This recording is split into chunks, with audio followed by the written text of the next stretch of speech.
Dalwanga Shri Chaudhry Zagham Hussain Gorsia from Chaudhry Paul Rizvi Gorsia of England, Chaudhry Sahil Gorsia from Chaudhry Nazim Gorsi France की वालदा Mazda मरहुमा दादा गुलाम नबी नाना लाल हाँ और नानी की छठी बरसी पर हतीब आजम मौलाना डी महमद हता और सईद शमशेर हुसैन शाह दुआएं हैर करते हुए उसके लिए रहश के बनने का बंदोबस्त करता है। रिस्क हलाल ही वो चीज है जो बंदे को किसी के सामने ताली फैलाने से रोकता है। अगर बंदे के पास अल्लाह का दिया हुआ रिस्क है, अल्लाह की दी हुई दौलत है, नेमत है, तो बंदा किसी के सामने ताली फैलाने से महफूज रहता है। ये रिस्क हलाल ही वो अजीम नेमत है। रिस्क हलाल ही वो अजीम नेमत है कि अगर अल्लाह तबारक व तआला ने बंदे को दिया है, तो जब बंदे के घर में मेहमान आते हैं तो वो उसकी मेहमान नवाजी करता है, और मेहमान नवाजी करने पर अल्लाह मेहमान नवाज के गुनाह भी बख्शता है और अपनी बारगाह से उसको अजर से भी नवाजता है। रिस्क हलाल ही वो अजीम नेमत है जो अल्लाह रब्बुल आलमीन ने आपस में मोहब्बत का सबब बनाने के लिए अल्लाह बंदों को दे रहा है। रिस्क हलाल ही वो अजीम दौलत है जो अल्लाह अपने बंदे को देता है, तो साथ साथ अल्लाह बंदे के दिल में गिना पैदा फरमा देता है, सखावत की सिफ्त पैदा फरमा देता है। बंदा वो गुरबा में तकसीम करता है, गुरबा में तकसीम करने की वजह से दुनिया अल्लाह उस रिस्क हलाल की बरकत से बंदे को दुनिया में भी अल्लाह इज्जत अता फरमाता है, क़यामत वाले दिन भी अल्लाह ताला गरीबों की मदद में से इज्जत अता फरमाएगा। लेकिन ये शर्त है खलास हो, दो शर्तें हैं, रिस्क हो हलाल, हराम ना हो, और दूसरा जब खर्च कर रहा है तो इखलास हो, दिखलावा ना हो, एहसान ना हो, शोहरत मकसूद ना हो। दिखलावा होगा फिर भी बेकार जाएगा, इखलास नहीं होगा फिर भी बेकार जाएगा, एहसान तुम्हारा मकसद होगा फिर भी बेकार जाएगा, शोहरत मकसूद होगी फिर भी बेकार जाएगा। क्योंकि मेरे आका मौला सल्लल्लाहु अलैहि वसल्लम का फरमान मुकद्दस है, तीन बंदे ऐसे हैं, दिल के कामों से ये बात सुनना, मैं तीन बंदे ऐसे हैं जिनकी तरफ अल्लाह क़यामत वाले दिन नजर रहमत नहीं फरमाएगा, जिनके साथ अल्लाह कलाम फरमाना पसंद नहीं करेगा। पहला बंदा कौन सा? फरमाया वो बंदा जो तकब्बुर की वजह से, गुरूर की वजह से अपना तैबद, अपनी शलवार की बना पर, ताकि लोग कहें बड़ा चौधरी है, बड़ा मालदार है, बड़ा आला लिबास पहन रखा है, देखो कितना कीमती लिबास पहन रखा है, उसके लिबास में उसके अंदर गरूर पैदा कर दिया। तो फरमाया ये जो गरूर की वजह से उसका तैबद या उसकी शलवार उसके टखनों के नीचे से लटक रही है ना, ये सबब बन जाएगी क़यामत वाले दिन अल्लाह की रहमत से दूर करने का।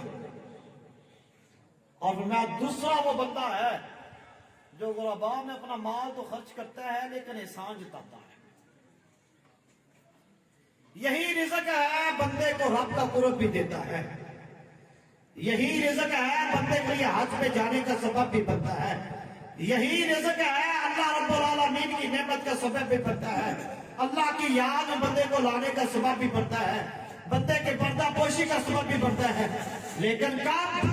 जब आजिज़ी हो, हलाल हो, फकीज़ा हो और अल्लाह ताला की रज़ा मद्देनज़र हो। लेकिन अगर इसके मद्दे मुक़ाबले तो बंदे के लिए वबाले जान भी बन सकती है। यही दौलत बंदे को दुनिया के अंदर भी रब के गज़ब का सबब बना सकती है। और अगर बंदे के अंदर गरूर आ जाए दौलत की वजह से, तो यही दौलत जैसे दुनिया में रसवाई का सबब बनती है, क़यामत की रसवाई तो है ही बड़ी खतरनाक। क़यामत की सख्ती तो है ही बड़ी खतरनाक। क़यामत का दिन तो वो इतना खतरनाक दिन है, आज तो लोग बड़ी बेबाकी से कह देते हैं ना क़यामत आई तो देखी जाएगी। हालांकि ये जुमला कुफरिया जुमला है, ये अल्लाह की बारगाह की तौहीन है। कैसे हिम्मत होगी मुसलमान की कि उसने ये लफ्ज़ अपनी ज़बान में इस्तेमाल कर लिया कि क़यामत आएगी तो देखी जाएगी। आज यही आज आलम है बंदे का दुनिया के अंदर कि अगर एसएचओ के सामने सर चला जाए या किसी डिप्टी कमिश्नर के सामने चला जाए या किसी फौजी अफसर के सामने मुजरिम बन के चला जाए तो उसकी टांगे कांप रही होती हैं। तो क़यामत का दिन तो फिर इंसाफ का दिन है, क़यामत का दिन तो फिर अदल का दिन है। यही दौलत बंदे को क़यामत वाले दिन अल्लाह के गजब से बचाने का सबब भी बन सकती है। यही दौलत बंदे को क़यामत वाले दिन अल्लाह के गजब में गर्क करने का सबब भी बन सकती है। لیکن بس ارادہ صاف ہونا چاہیے. ارادہ صاف ہوگا تو دنیا میں بھی اعلیٰ مقدر لکھ دیا جائے گا. ارادہ صاف ہوگا تو قیامت والے دن بھی اعلیٰ مقدر لکھ دیا جائے گا. ارادہ صاف ہوگا تو دنیا میں بھی فائدے مند اور سود مند ثابت ہوگی. ارادہ صاف ہوگا تو قیامت والے دن بھی فائدے مند ثابت ہوگی. یہی وہ دولت ہے جو ایک عظیم نعمت ہے. اللہ رب العالمین جس کے بارے میں دوسری جگہ ارشاد فرماتا ہے, آیت کا مفہوم یہ ہے, اللہ تعالیٰ چاہتا ہے کہ اگر میں اپنے بندے کو کوئی دولت دوں تو اس دولت کا اثر میرے بندے کے جسم پر نظر آئے. اللہ یہ پسند کرتا ہے کہ جو میں نے بندے کو نعمت دی ہے نا, وہ بندہ نعمت اپنے اوپر خرچ کرے, اپنے بیوی بچوں پر خرچ کرے, تاکہ اس نعمت کا اثر مجھے اپنے بندے پر نظر آئے. یہ دولت, یہ نعمت اگر اللہ کی رضا کی خاطر ہوگی تو فائدے مند ہی فائدے مند ہے. میرے آقا مولا صلی اللہ علیہ وسلم کے ایک صحابی عرض کی, حضور میری ایک بیٹی ہے, میں اپنا سارا مال وصیت کرنا چاہتا ہوں, جب میں مر جاؤں تو میرا سارا مال راہ خدا میں خرچ کیا دیا جائے. میرے آقا فرمایا نہیں, کم کرو. عرض کی حضور 2/3. میں اور کم کرو. عرض کی حضور 1/3 یعنی تیسرا حصہ. فرمایا ٹھیک ہے, تیسرے حصے میں وصیت نافذ ہو جائے گی, لیکن اگر اس سے بھی اور کم کرنا تو یہ زیادہ بہتر ہے. پھر آگے جو جملہ میرے آقا نے فرمایا نا, وہ یہ تھا کہ اس سے بہتر ہے کہ تو اپنی اولاد کو کسی کا محتاج چھوڑ کے جائیں, اس سے بہتر ہے کہ اپنی اولاد کو مالدار چھوڑ کے جا, تاکہ تیرے مرنے کے بعد کسی کے سامنے تلی نہ پھیلاتے پھرے.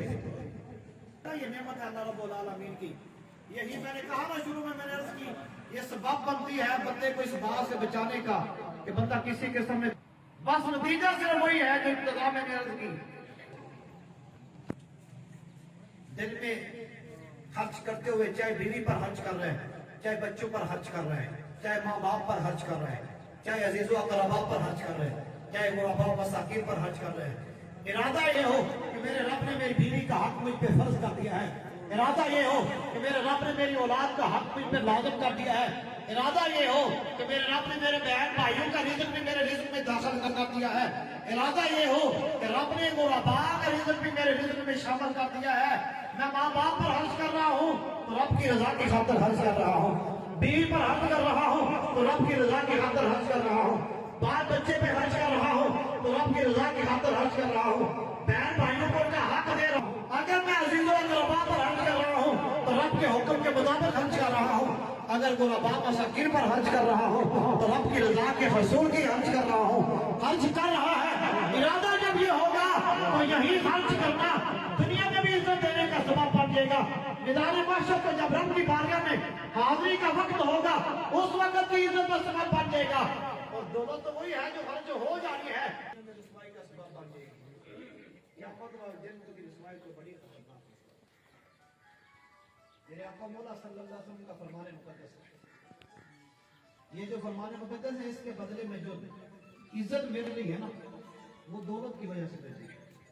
اس لیے رزق حلال کمانا عین عبادت ہے, ہو حلال, یہ شرط اول ہے. میں پڑھ رہا تھا اگلے دن ایک بزرگوں کا واقعہ, جنید بغدادی رضی اللہ عنہ. پوچھا حضور کیسے؟ میں جو اصل ادب تھا نا وہ تو نے بتایا ہی نہیں. جنید بغدادی کو وہ فرما رہے ہیں کہ جو اصل ادب تھا نا وہ تو نے مجھے بتایا ہی نہیں. عرض کی حضور اصل ادب کیا ہے؟ اور میں اصل ادب یہ ہے کہ جب تو رزق کمائے تو حلال ہو, حرام نہ ہو. کیونکہ اگر حرام آئے گا, بسم اللہ پڑھے گا تو وہ بھی بیکار ہی ثابت ہوگی, ہاتھ دھولے گا وہ بھی بیکار ہی ثابت ہوگی, کلی ڈالے گا وہ بھی بیکار ہی ثابت ہوگا, بعد میں دعا بھی مانگے گا, اس دعا پر بھی اجر نہیں ملے گا, بسم اللہ پر بھی اجر ملے گا تب جب رزق حلال ہوگا, ہاتھ دھونے پر اجر ملے گا تب جب رزق حلال ہوگا, کلی سنت سمجھ کے کرے گا اجر ملے گا تب جب سب میں رزق حلال ہوگا, بعد میں رب کا شکر ادا کرے گا, اس شکر کے بدلے رب کی رضا بھی ملے گی, رب اجر بھی دے گا, تب دے گا جب رزق حلال ہوگا. اور فرمایا پھر تیرے جسم میں جو ارادے پیدا ہوں گے نا, وہ ارادے بھی تب ہی آنا ہوں گے جب رزق حلال ہوگا. پھر فرمایا جو तेरे जिस्म में गोश्त पैदा होगा ना, उस गोश्त में जो इरादे होंगे ना, वो इरादे भी तभी मुकद्दस होंगे जब तेरा रिज़्क हलाल होगा। फिर मैं तेरा जी भी चाहेगा रब की रजा की खातिर इबादत करने को, तेरा जी भी चाहेगा रब की राह पर चलने को। अगर रिज़्क हराम है तो तू कुछ भी करता रहे, तेरे दिल के ऊपर स्याही दर स्याही जलती चली जाएगी। इसलिए इस्लाम ने रिज़्क के बारे में बड़ी वुसअत दी है, बिल्कुल जितना हो सके ना उतना रिज़्क कमाओ। इस्लाम मना नहीं करता। आजकल बात जो अल्लाह कहते हैं जी बिल्कुल हाथी हाथ हो, जो इस्लाम ने बिल्कुल नहीं मना करा। सच कह रहा हूं, अल्लाह के जितने नबी है ना, सारे नबी जितने पैगंबर तशरीफ लाए, सारे नबी रसूल और पैगंबर अपने बच्चों, अपनी बीवी और अपने पर खर्च करने के लिए रिज़्क के हलाल कमाते थे। ये तमाम नबियों की सुन्नत है। और नबी हर वो काम करते हैं जिसके करने का अल्लाह हुक्म देता है, लेकिन शर्त वही है, हो पकीज़ा और हलाल। जब पकीज़ा और हलाल हो तो यही दौलत फिर सबब बन जाती है घर को बेहतरीन घर बनाने का। मेरे आका मौला सल्लल्लाहु अलैहि वसल्लम ने इरशाद फरमाया, ऐ मेरे सहाबा, ऐ उम्मत मुस्तफा के आज़िम लोगों, मेरे आका फरमाया, जिस घर में कोई यतीम बच्चा परवरिश पा रहा हो, आप उस बच्चे को कपड़ा देना है, कपड़ा देने के लिए पैसा होना जरूरी है। अगर पैसा नहीं होगा तो उसको हम कपड़ा खरीद के नहीं दे सकते, ऐसा ही है ना। उस बच्चे को रिज़्क खिलाना है, यतीम बच्चे को, उसके लिए हमारे पास दौलत होनी जरूरी है। उसकी पढ़ाई का बंदोबस्त करना है, उसके लिए हमारे पास दौलत होनी जरूरी है। ये तीनों चीजें आ जाती हैं तरबियत के अंदर, कपड़ा, खाना, तालीम और तरबियत। मेरे आका ने फरमाया, जिस घर के अंदर यतीम बच्चे की परवरिश हो रही हो, परवरिश में मेन ये तीन चीजें आती हैं। और चौथी चीज है कि उसको छत मुहैया किया जाए ताकि गर्मी की शिद्दत से बच सके, सर्दी की लहर से बच सके। तो फिर मेरे आका फरमाते हैं, उसके साथ अच्छा सलूक हो रहा हो।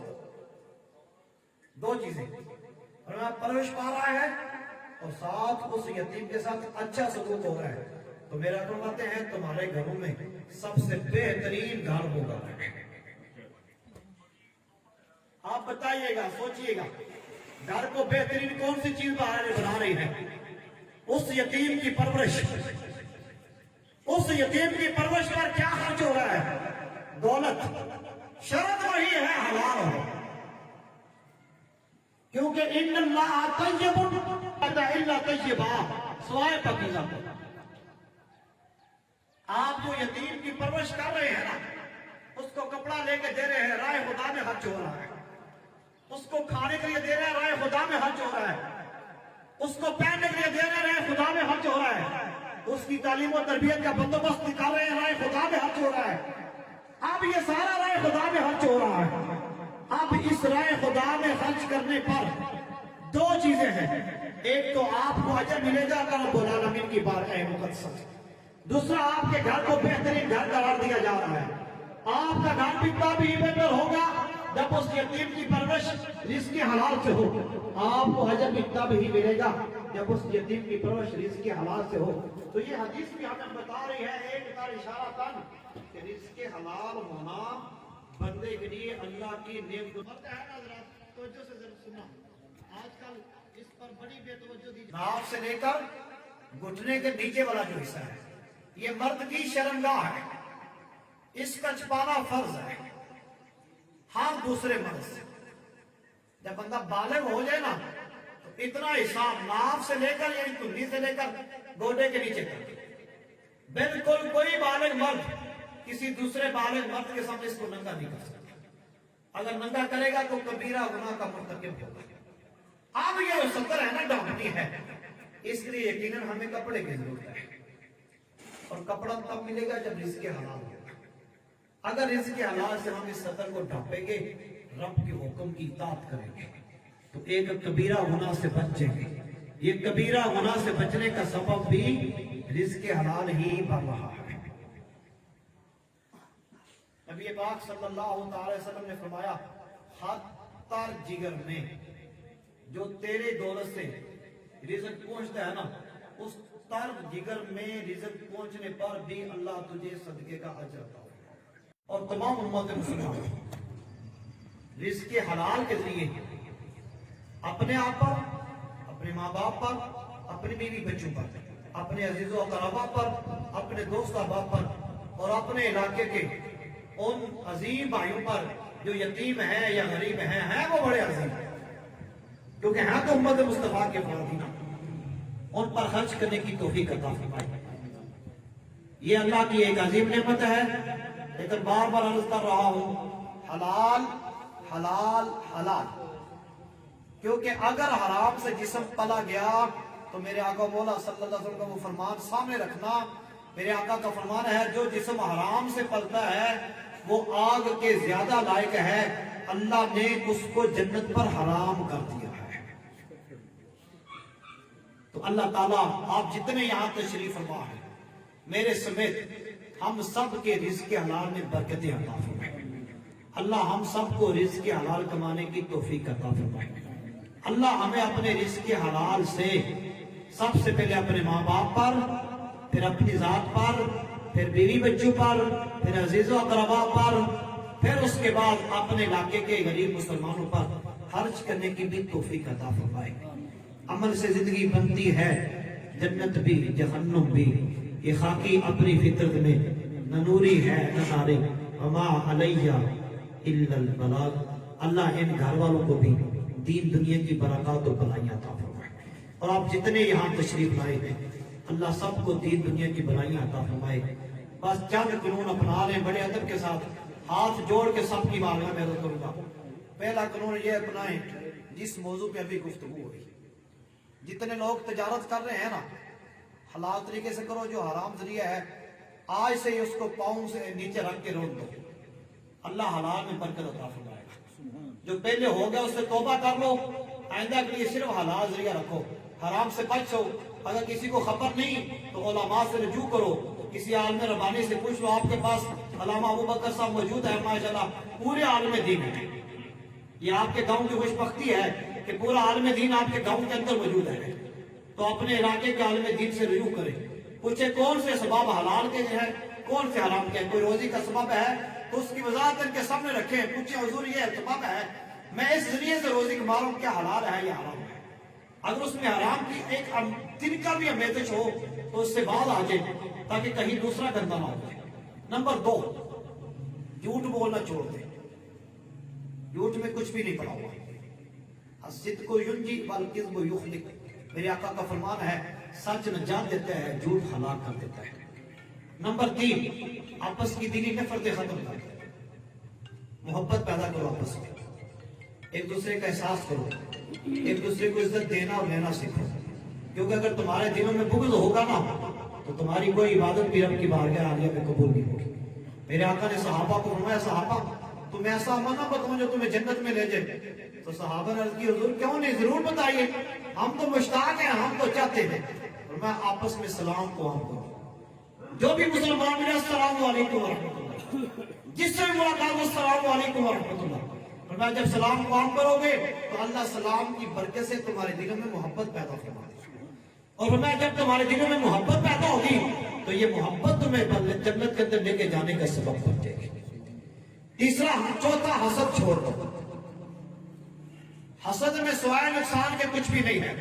हाँ, किसी का अपना मुकद्दर है, किसी के मुकद्दर में रब ने ज्यादा रिज़्क़ लिख दिया है तो किसी के मुकद्दर में रब ने थोड़ा लिख दिया है। किसी का मुकद्दर रब ने मुतवस्ता लिख दिया है, किसी का आला है, किसी का दरमियाना है, किसी का अदना है। अपने मुकद्दर पे राजी रहो। और नंबर 5, गीबत छोड़ दो। और नंबर 6, गाली गलौज छोड़ दो, रास्ते में कांटे बिछाने छोड़ दो। और नंबर 8, हमसायों को तंग करना छोड़ दो।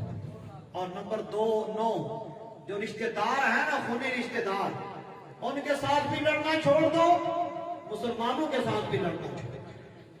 अगर कोई ज्यादती कर भी जाए तो अल्लाह की रजा की खातिर गुजर कर दो।